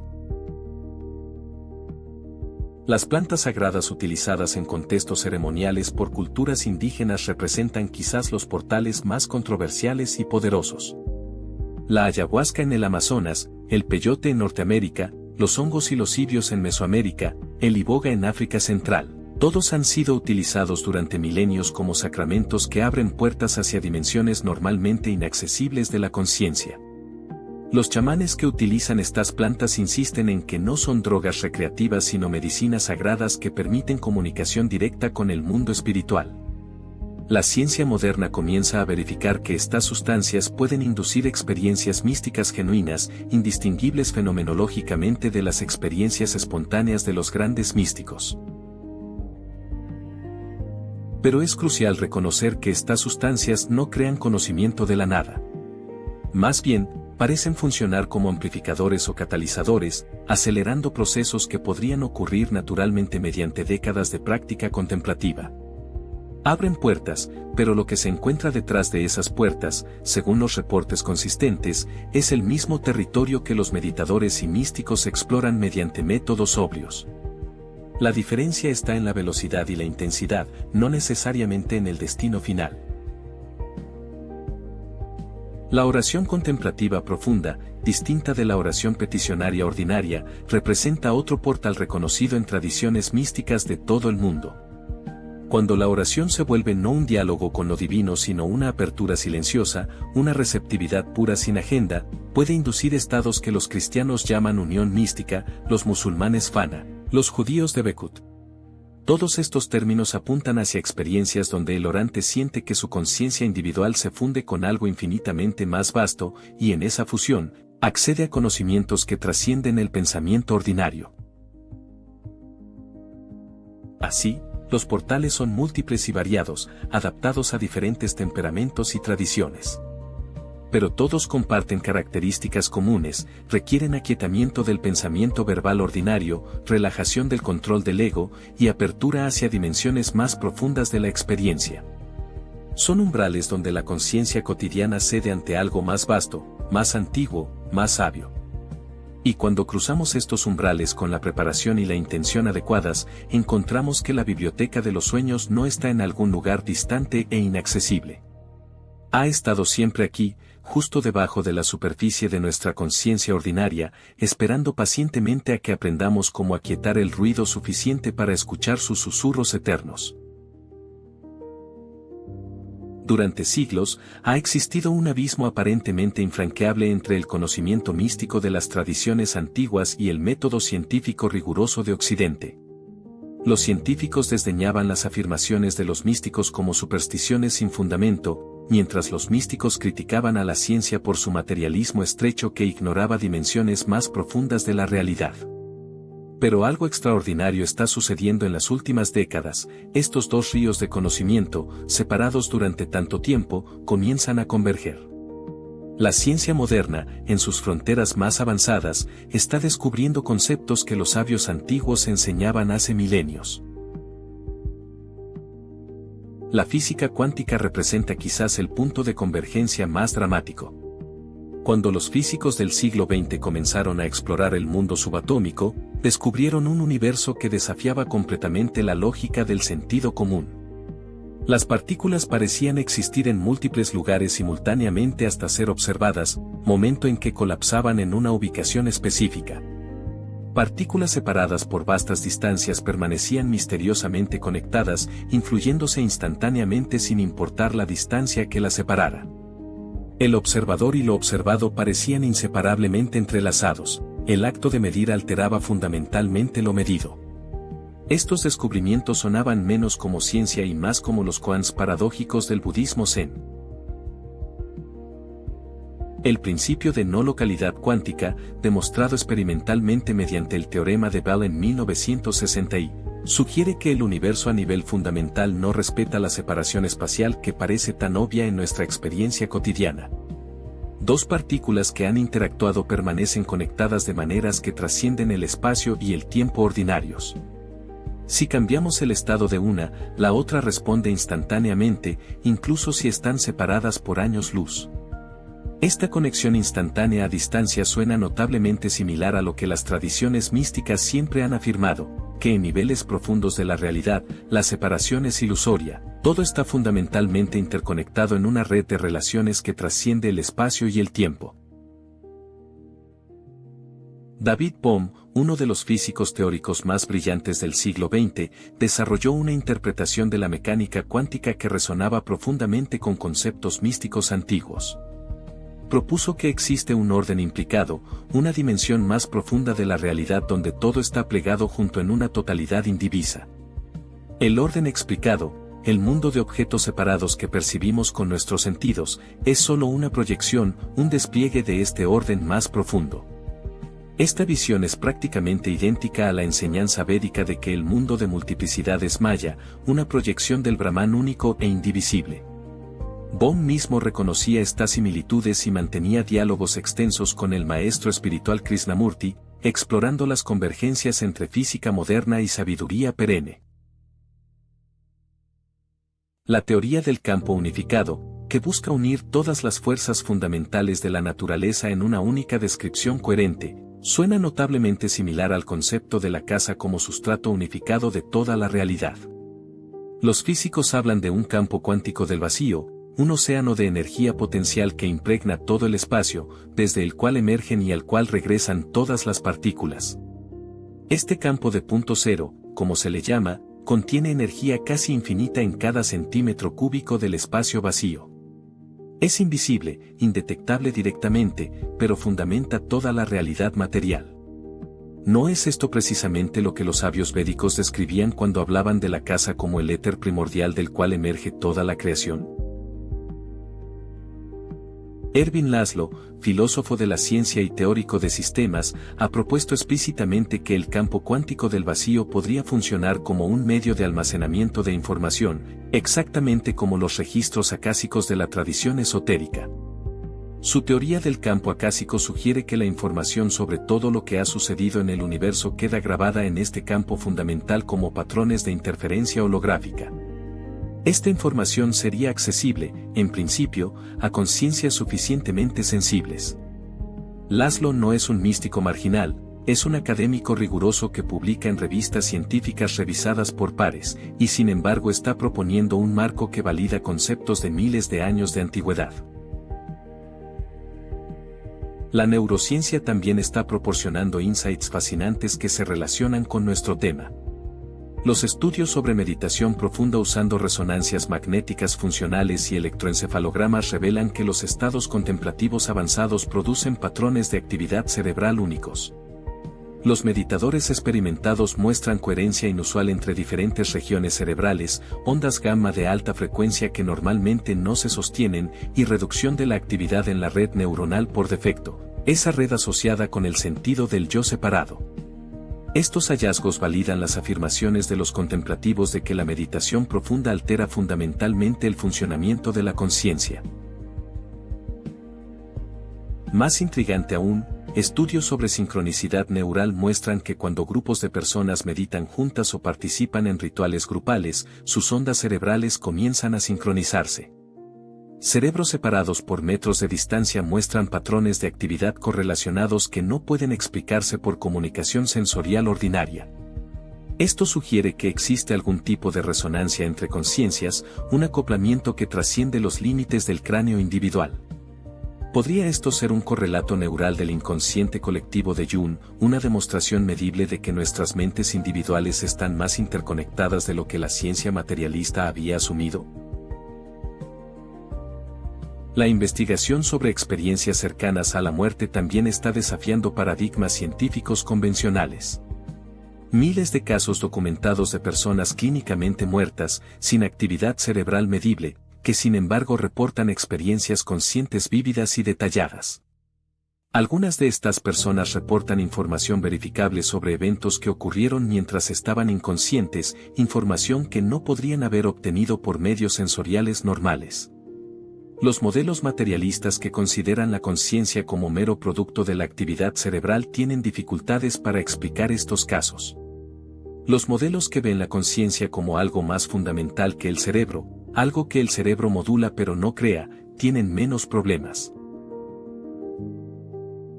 La teoría de la información está emergiendo como puente conceptual crucial entre ciencia y misticismo. El físico John Archibald Wheeler propuso que la información, no la materia ni la energía, es el componente más fundamental del universo. Su famosa frase from bed sugiere que toda realidad física emerge de la información. Si esto es correcto, entonces la noción de un registro universal de información, los registros acásicos, no es mística sino científica en su núcleo. El universo sería fundamentalmente informacional, y la materia sería solo una de las formas que la información puede tomar. La biología también ofrece pistas fascinantes. El fenómeno de la resonancia mórfica propuesto por Rupert Sheldrake, aunque controvertido, sugiere que existe una memoria inherente en la naturaleza. Cuando una especie aprende un nuevo comportamiento, Sheldrake propone que ese aprendizaje se hace disponible de alguna manera para todos los miembros de esa especie, incluso aquellos sin contacto directo con los individuos que aprendieron inicialmente. Experimentos con ratas en laboratorios de todo el mundo parecen mostrar este efecto. Las ratas aprenden laberintos más rápidamente si otras ratas en ubicaciones distantes ya los han aprendido. Este campo mórfico sería otra versión del concepto de información compartida que hemos estado explorando. La psicología transpersonal, fundada por figuras como Stanislav Grof y Abraham Maslow, explora sistemáticamente estados no ordinarios de conciencia usando metodologías científicas. Grof, después de décadas de investigación con miles de sesiones, concluyó que la conciencia no puede ser reducida a actividad cerebral.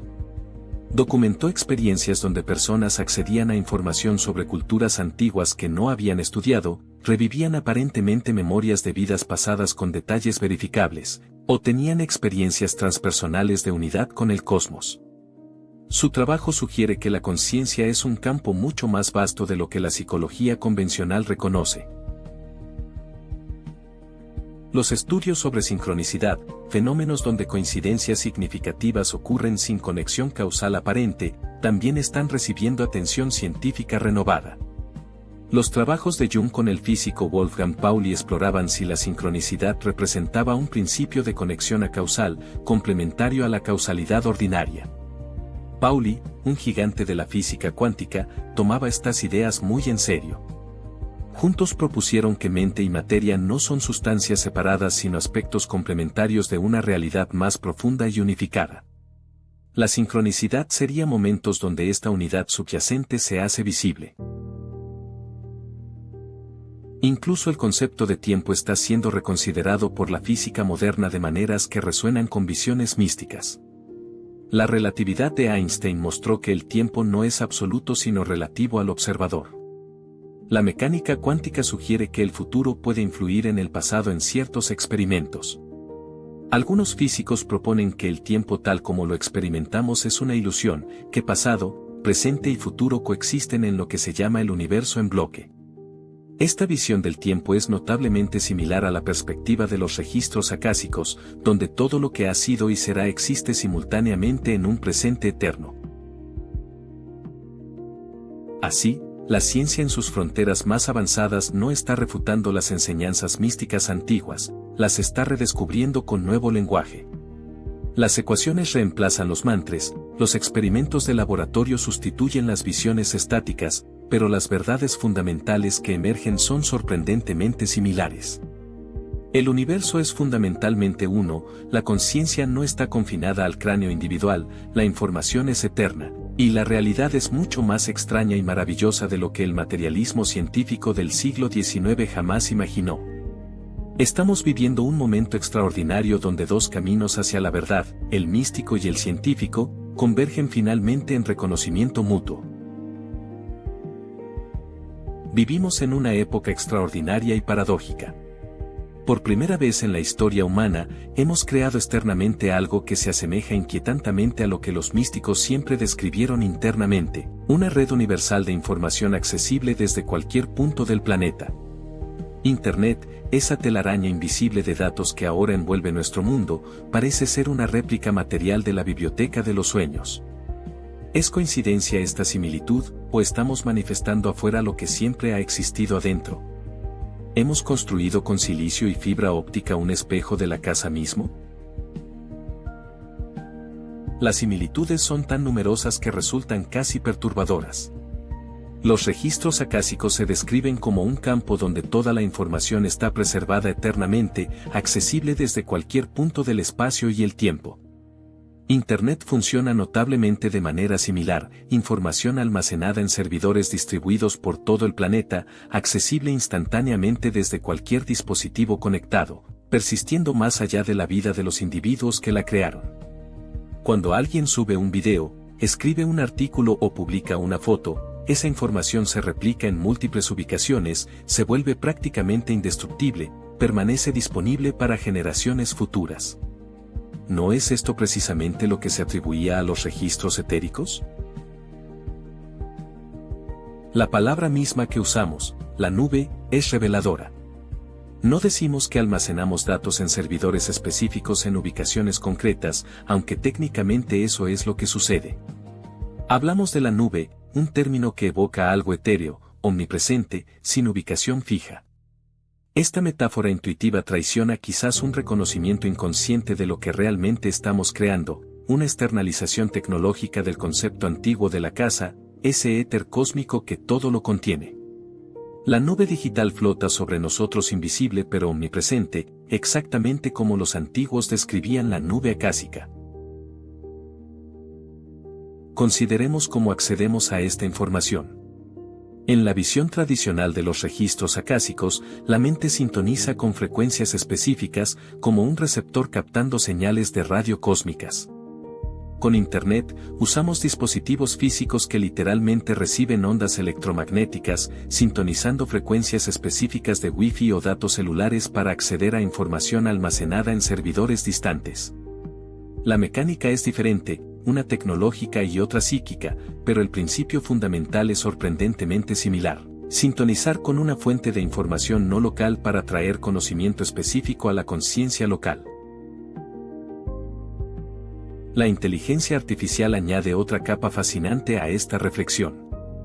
Los grandes modelos de lenguaje entrenados con vastas cantidades de texto humano pueden generar respuestas que parecen mostrar conocimiento y comprensión. No tienen experiencias personales ni conciencia en el sentido que nosotros la entendemos, pero pueden sintetizar información de maneras que a veces sorprenden incluso a sus creadores. Cuando interactuamos con una IA avanzada, estamos accediendo a una forma primitiva de inteligencia artificial distribuida que refleja vagamente el inconsciente colectivo de Jung. ¿Hemos creado un depósito tecnológico de conocimiento colectivo humano? Hay diferencias cruciales, por supuesto. Internet almacena solo lo que conscientemente subimos a él, mientras que los registros acásicos supuestamente contienen todo, incluyendo pensamientos privados y eventos nunca documentados. Internet requiere infraestructura física, electricidad, dispositivos, mientras que la casa existe independientemente de cualquier tecnología. Internet puede ser censurado, editado, eliminado por quienes controlan los servidores, mientras que los registros cósmicos se presentan como inmutables y más allá del control humano. Estas no son diferencias triviales, sugieren que nuestra creación tecnológica es, en el mejor de los casos, una sombra pálida del original cósmico. Y sin embargo, el impulso que nos llevó a crear Internet merece contemplación. ¿Por qué los seres humanos sintieron esta necesidad urgente de conectar todas las mentes del planeta en una red de información compartida? ¿Por qué invertimos décadas de esfuerzo científico y billones de dólares en construir esta infraestructura global?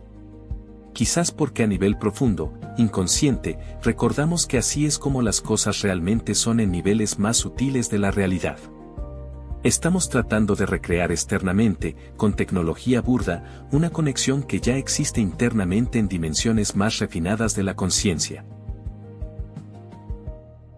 Esta posibilidad se vuelve más intrigante cuando consideramos la velocidad con que Internet se ha desarrollado. En apenas 50 años hemos pasado de las primeras conexiones experimentales entre universidades a una red que conecta miles de millones de dispositivos y personas. Esta velocidad de desarrollo es casi sin precedentes en la historia de la tecnología. Es como si estuviéramos recordando cómo construir algo que siempre supimos que debía existir, siguiendo un plano arquetípico grabado en algún lugar profundo de nuestra psique colectiva.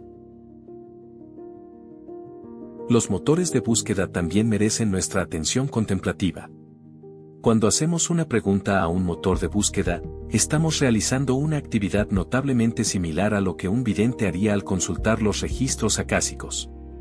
Formulamos una pregunta, la enviamos a una vastedad invisible de información y recibimos respuestas que sintetizan conocimiento de innumerables fuentes.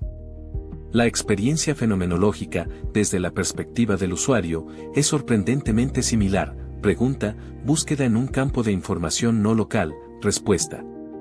La diferencia está en el medio, no en el patrón fundamental. Pero hay una ironía profunda en todo esto. Mientras hemos externalizado nuestro conocimiento colectivo en servidores y bases de datos, muchos argumentarían que hemos perdido capacidades internas de memoria y contemplación. Las generaciones anteriores memorizaban vastas cantidades de información, desde poemas épicos hasta genealogías completas. Ahora, dependemos de Google para recordar números telefónicos o datos históricos básicos. Al crear una memoria externa colectiva, ¿hemos atrofiado nuestra capacidad de acceder a memorias internas más profundas? ¿Hemos ganado una casa artificial pero perdido el acceso al verdadero? Esta pregunta no es meramente nostálgica o ludita. Señala un peligro real, que la facilidad de acceso a información externa podría distraernos de desarrollar capacidades internas más sutiles. Si siempre podemos buscar cualquier dato en nuestros teléfonos, ¿por qué desarrollar la disciplina meditativa necesaria para acceder a conocimientos más profundos? La tecnología, por útil que sea, podría estar funcionando como un sustituto conveniente que nos impide hacer el trabajo interior más difícil pero potencialmente más transformador. Sin embargo, hay otra perspectiva posible. Quizás Internet y la inteligencia artificial no son distracciones de lo espiritual sino pasos evolutivos hacia ello. Tal vez necesitábamos crear una versión externa, visible y manipulable, de la conexión universal antes de poder comprender y acceder plenamente a la versión interna y sutil. Los niños que crecen con Internet, nativos en un mundo de información instantánea y conexión global, podrían desarrollar intuiciones sobre la naturaleza interconectada de la realidad que preparen el terreno para comprensiones más profundas. La tecnología como pedagogía cósmica, enseñándonos verdades que luego podemos reconocer en dimensiones más sutiles. La realidad virtual y la realidad aumentada llevan esta reflexión aún más lejos. Estamos creando mundos digitales completos, realidades alternativas donde podemos tener experiencias que se sienten reales pero existen solo como información procesada por computadoras. Esto nos obliga a confrontar preguntas filosóficas profundas sobre la naturaleza de la realidad misma. Si podemos crear mundos convincentes a partir de código y datos, ¿Qué nos dice esto sobre el mundo físico? Las tradiciones místicas siempre han enseñado que el mundo material es maya, una proyección o sueño de la conciencia. ¿Nos está preparando la realidad virtual para comprender esta enseñanza ancestral de maneras nuevas? La blockchain y las tecnologías del libro mayor distribuido presentan otra similitud fascinante. Estas tecnologías crean registros inmutables de transacciones, distribuidos a través de miles de nodos, que no pueden ser alterados retroactivamente. Cada evento queda permanentemente registrado en una cadena continua de información que se extiende desde el origen hasta el presente. Es un registro histórico perfecto e inalterable. ¿No es esto precisamente lo que se atribuye a los registros acásicos, un libro mayor cósmico donde cada evento queda permanentemente inscrito? Pero quizás la pregunta más importante no es si Internet refleja el acasa, sino qué hacemos con esta reflexión. Si hemos creado externamente algo que refleja una realidad interior profunda, ¿nos dice esto algo sobre nuestro próximo paso evolutivo? Necesitamos ahora hacer el viaje inverso, ir de la tecnología externa hacia la capacidad interna, usar nuestra comprensión del Internet para imaginar y luego acceder a las redes más sutiles de información y conciencia que los antiguos describían. Tal vez Internet es tanto un logro como un recordatorio. Un logro porque demuestra nuestra capacidad de colaborar globalmente para crear algo extraordinario. Un recordatorio porque nos muestra en forma externa lo que siempre hemos sido internamente, nodos individuales en una red vasta de conciencia e información compartida. La pregunta no es si elegimos la tecnología o la espiritualidad, lo externo o lo interno. La pregunta es cómo integramos ambas comprensiones, cómo usamos los espejos externos que hemos creado para reconocer y acceder a las dimensiones internas que siempre han estado ahí. Así, la era digital no representa una ruptura con las enseñanzas antiguas sobre registros universales de información, sino un capítulo nuevo en una historia muy antigua. Hemos materializado el mito, hecho tangible lo que era invisible, democratizado el acceso a lo que antes requería años de entrenamiento esotérico. Y en este proceso, quizás estamos preparando a la humanidad para el siguiente paso, reconocer que la verdadera biblioteca de los sueños no está en servidores ni en la nube de Internet, sino en las profundidades infinitas de la conciencia misma, esperando pacientemente a que aprendamos nuevamente cómo leer sus archivos eternos. Hemos viajado juntos a través de conceptos antiguos y genios visionarios, explorando portales de conciencia y convergencias entre ciencia y misticismo. Pero ahora llegamos al momento más importante de este viaje, el punto donde todas estas ideas dejan de ser teorías fascinantes y se convierten en posibilidades vivientes. Porque la verdad más fundamental que emerge de todo lo que hemos explorado es esta: la biblioteca de los sueños no está reservada para místicos iluminados, genios excepcionales o santos canonizados. Está disponible para cada uno de nosotros, aquí y ahora, esperando solo que aprendamos cómo aquietar el ruido suficiente para escuchar. La pregunta entonces no es si el acceso es posible, sino cómo cultivamos en nuestras vidas ordinarias las condiciones que lo facilitan. No necesitamos retirarnos a cuevas del Himalaya ni ayunar durante 40 días, aunque estas prácticas extremas tienen su lugar. Lo que necesitamos es algo simultáneamente más simple y más desafiante: aprender a habitar diferentemente el momento presente, a crear espacios de silencio interior en medio del ruido incesante de la vida moderna. Este es el trabajo de toda una vida, pero puede comenzar en cualquier momento, incluso ahora mientras estas palabras resuenan en tu conciencia. El primer paso, y quizás el más crucial, es reconocer que pasamos la mayor parte de nuestras vidas en un estado de conciencia extremadamente limitado. Nuestra atención rebota constantemente entre memorias del pasado y ansiedades sobre el futuro, raramente descansando plenamente en el ahora. Nuestra mente parlotea incesantemente, un monólogo interior que nunca cesa, comentando, juzgando, planificando, recordando. Este estado de conciencia ordinaria, aunque funcional para navegar la vida cotidiana, es como mirar el mundo a través de una rendija estrecha. Hay vastas dimensiones de la realidad y de nuestra propia conciencia que permanecen completamente ocultas detrás de este ruido mental constante. Cultivar el silencio interior es entonces no un lujo espiritual sino una necesidad práctica si queremos acceder a dimensiones más profundas de conocimiento y percepción. Este silencio no significa ausencia de pensamiento, lo cual es prácticamente imposible mientras estamos despiertos. Significa más bien desarrollar la capacidad de observar los pensamientos sin ser arrastrados por ellos, de crear espacios entre los pensamientos donde algo más sutil puede emerger. Es como aprender a escuchar la música de fondo que siempre ha estado sonando pero que el ruido de nuestras preocupaciones ahogaba completamente. La práctica más directa para cultivar este silencio es, por supuesto, la meditación. Pero debemos despojar esta palabra de todas las connotaciones exóticas o religiosas que pueda llevar. Meditar es simplemente el acto de sentarse quietamente y prestar atención, ya sea a la respiración, a las sensaciones corporales, a los sonidos del entorno, o simplemente a la conciencia misma. Es extraordinariamente simple en concepto y extraordinariamente difícil en práctica, porque nuestra mente está profundamente condicionada a la distracción constante. Pero con práctica regular, incluso 10 o 15 minutos diarios, comenzamos a notar cambios sutiles pero profundos en la calidad de nuestra conciencia. Estos cambios no son dramáticos al principio. No tendremos visiones de Tesla ni insights matemáticos de Ramanujan después de una semana de meditación. Pero comenzaremos a notar pequeñas grietas en la estructura de la conciencia ordinaria. Momentos de quietud inusual donde el parloteo mental cesa por unos segundos. Experiencias de presencia donde el momento presente se vuelve súbitamente vívido y rico.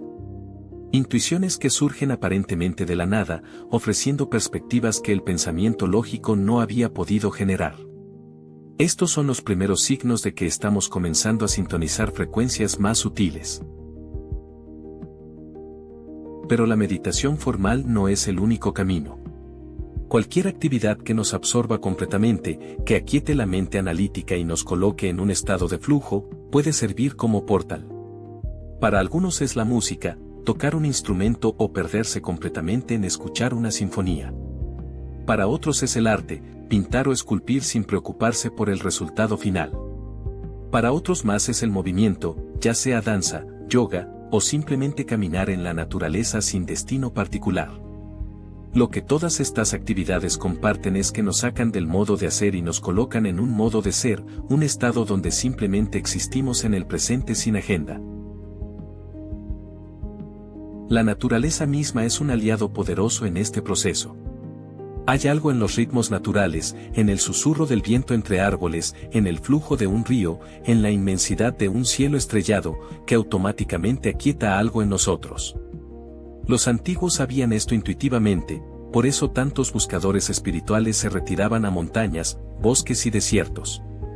No porque estos lugares contengan algo mágico en sí mismos, sino porque la ausencia de distracciones humanas permite que nuestra conciencia se sintonice más fácilmente con frecuencias más profundas.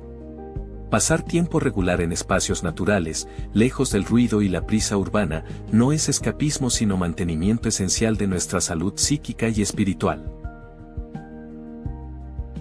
Los sueños también merecen nuestra atención renovada.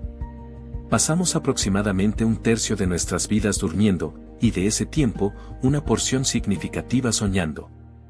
Pero la mayoría de nosotros tratamos los sueños como experiencias sin sentido que descartamos inmediatamente al despertar. Los genios y místicos que hemos explorado tomaban sus sueños con absoluta seriedad, reconociéndolos como mensajes de dimensiones más profundas de la psique. Comenzar a llevar un diario de sueños, escribir lo que recordamos inmediatamente al despertar, es un primer paso simple pero poderoso. Con el tiempo, comenzamos a notar patrones, símbolos recurrentes y ocasionalmente insights genuinos que emergen del territorio onírico. El cultivo de la atención plena en la vida cotidiana es igualmente importante. Esto significa traer conciencia completa a actividades que normalmente hacemos en piloto automático. Comer conscientemente, saboreando realmente cada bocado en lugar de engullir comida mientras miramos pantallas.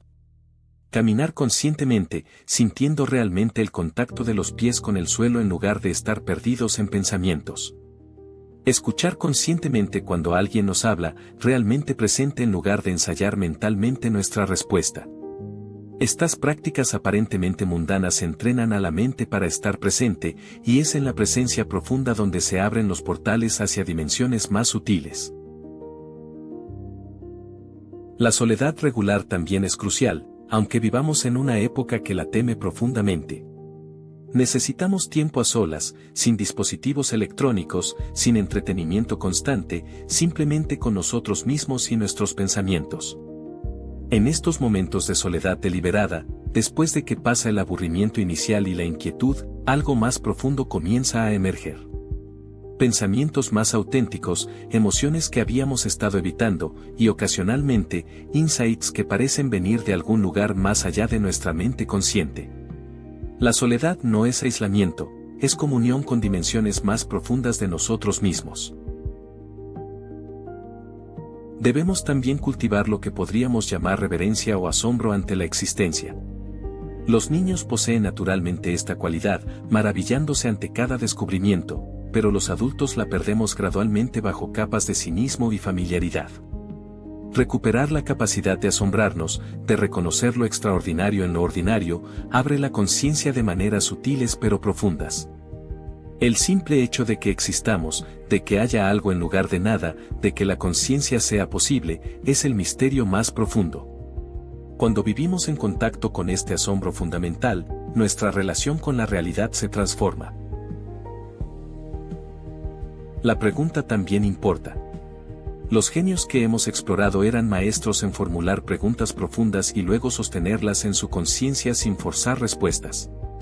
Einstein pasaba meses contemplando una sola pregunta sobre la naturaleza de la luz. Esta capacidad de vivir cómodamente con preguntas no resueltas, de mantener la mente abierta e inquisitiva sin colapsar prematuramente en respuestas fáciles, es una habilidad que debemos cultivar. Las preguntas genuinamente profundas sobre el significado de nuestra existencia, la naturaleza de la conciencia, nuestro propósito en el cosmos, no tienen respuestas rápidas. Pero sostenerlas pacientemente en nuestra contemplación las convierte en imanes que atraen insights desde profundidades insospechadas. Es importante también reconocer que este viaje no es lineal ni predecible. No hay una fórmula garantizada que, si la seguimos perfectamente, nos otorgará acceso instantáneo a los registros acásicos. Cada conciencia individual es única, y el camino de cada persona hacia estas dimensiones más profundas será diferente. Lo que funciona poderosamente para uno puede no resonar con otro. Debemos experimentar, explorar, encontrar nuestros propios portales. El proceso mismo de búsqueda sincera ya nos está transformando, ya nos está abriendo. Y finalmente, debemos cultivar paciencia y compasión con nosotros mismos. Vivimos en una cultura de gratificación instantánea donde esperamos resultados inmediatos. El desarrollo de capacidades contemplativas profundas es el trabajo de años, incluso de toda una vida. Habrá días de claridad extraordinaria y largos periodos de aparente estancamiento. Habrá momentos donde sentimos que tocamos algo vasto y luminoso, y otros donde nos sentimos más cerrados que nunca. Todo esto es parte del proceso. La consistencia importa más que la intensidad. 15 minutos diarios de práctica sostenida durante años transformarán más profundamente la conciencia que retiros intensivos esporádicos.